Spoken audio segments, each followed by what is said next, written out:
আসলে তুমি একটা cheater. You are a cheater.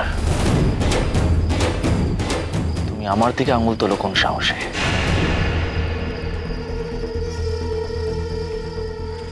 You deserve this. Deserve করো তুমি এটা।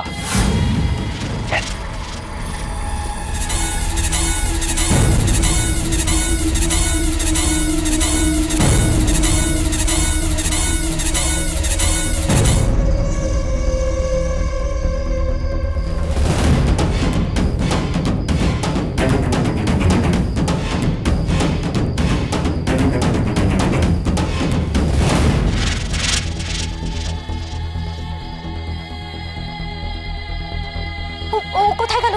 ওকে আটকাও। Suhani, Suhani.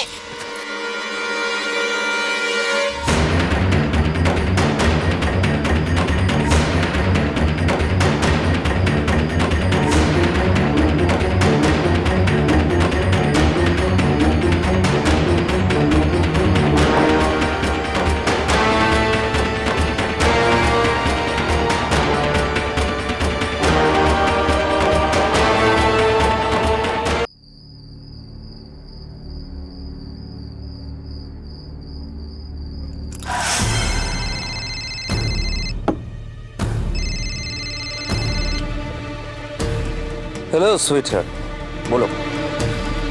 SK, it is not working. It is absolutely not working. কি ব্যাপার, তোমাকে তো এক্সাইটেড শোনাচ্ছে কেন? SK, সব কথা ফোনে বলা যাবে না।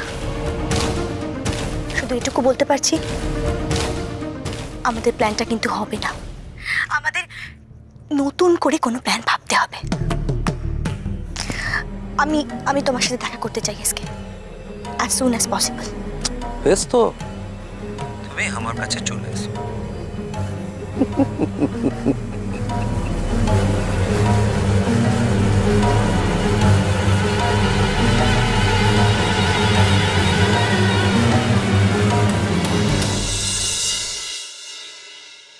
সৌরভ, সৌরভ, সৌরভ কোথায়? কিরে দাদা, তুই চলে এলি? ভাই এলো না তোর সঙ্গে? তোরা একলগে থানায় যাস নাই?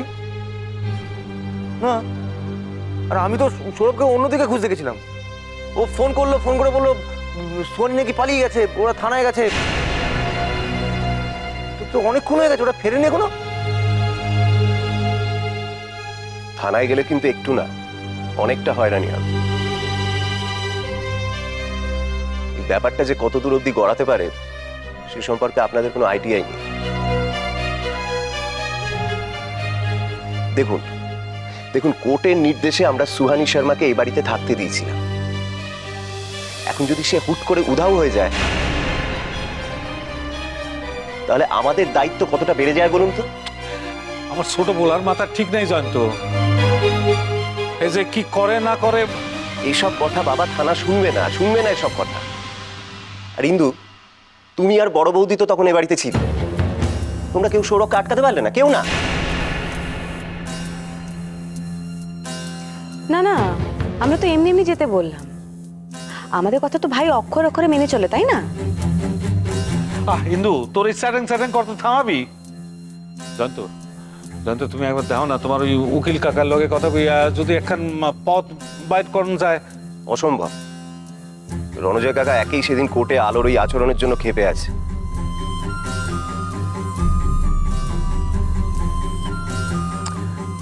আমরা কাজ করি, আমি বরং সৌরভকে ফোন করে জানি ওরা কোন থানায় গেছে।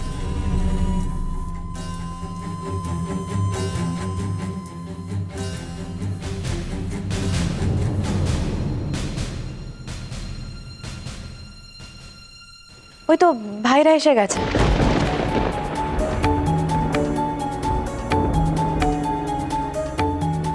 কিরে, থানায় কি কইলো?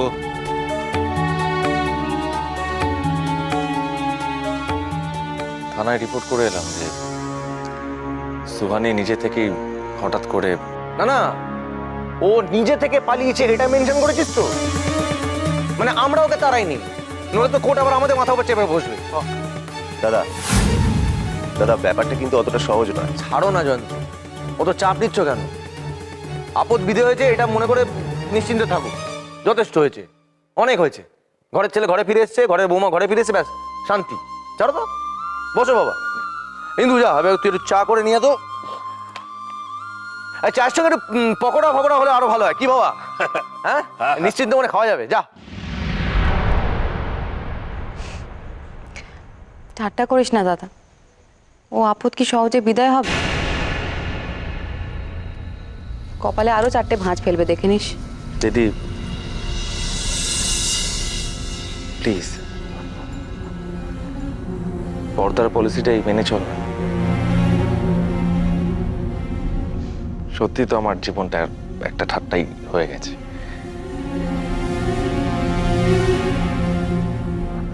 আমার আমার আর ভাবতে ভালো লাগে না। এত সব ভেবে বা কি হবে বল, কোনো লাভ নেই।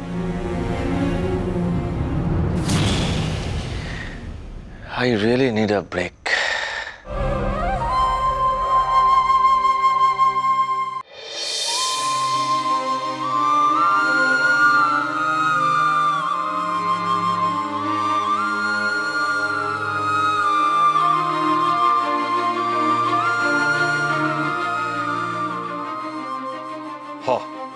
আজ আমার বাসা খান ফের বাসার মতো লাগতেছে, বুঝলি? একদম, একদম। এই ইন্দু যা, যা গিয়া ছোট বৌমারে নিয়ে না রাধনের ব্যবস্থা কর। আজ বাসায় পোলাও হইব, পোলাও, মাংস হইব। হ্যাঁ, পাঠা মাংস। পাটার মাংস। হ্যাঁ।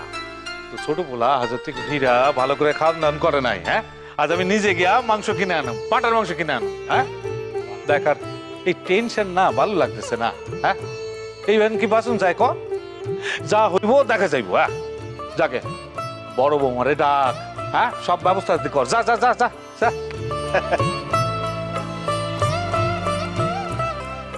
পর্দা, জয়ন্তদা, ক্যারাম বোর্ডটা নিয়ে আসবে তোমরা? আগের মতন চলো না, আমরা খেলি, গল্প করি, তারপরে খাওয়া দাওয়া করি, আড্ডা মারি। আলো, কিছুক্ষণের জন্য ভুলে যাই না সবকিছু, আবার আগের মতন করে।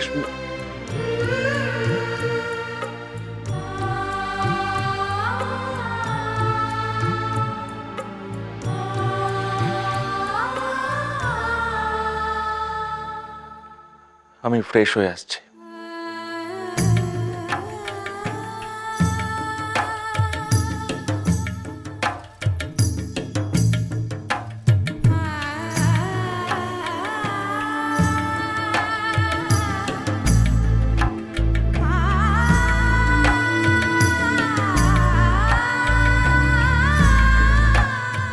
শোনো, বাড়ির সবাই তোমায় একটু খুশি দেখার জন্য কত চেষ্টা করছে, কিন্তু আমার দুর্ভাগ্যের সাথে যতদিন তোমার ভাগ্য জুড়ে থাকবে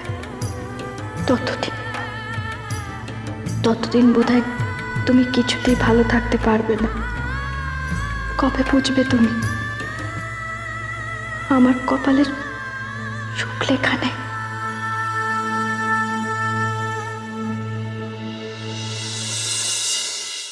আলো, আমি রাগের মাথায় রিয়েলাইজ করতে পারিনি যে সত্যি তো তুমি আমার ভালোর জন্যই সোহানিকে এই বাড়িতে এনেছিলে।